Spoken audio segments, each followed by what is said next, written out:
Hi everyone, welcome back to our channel Tech Quest. So I'm back with a new video on Cash App, and for today's video I'm going to be showing you how you can set up or sign up Cash App account on your device. First of all, you'll have to install this application from your device's Play Store, and once you're done installing it, tap on open. Once you open it, on the other interface you have something like this. Now you'll have to sign up into your account. So for that you can either use a phone number or an email address. So once you're done entering email or your phone number, tap on next, which is right at the bottom.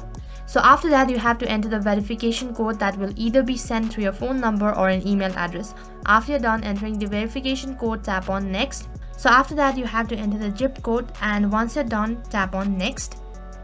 And now you'll have to create a cash tag. In simple word, it means creating a username, and once you're done creating it, tap on next. And then on the last interface you have to link your bank account or a debit card. So for that you need to enter the debit card or a bank account number, and after that you even have to enter the CVV number spot. And in case you don't want to add or link any of your debit card or bank account detail, then you can simply skip this part, and then you have successfully created an account on Cash App. So that is how you can create or set up a Cash App account on your device. That is all for this video. I hope the video was helpful. Make sure to like, share and subscribe to our channel. Thank you for watching.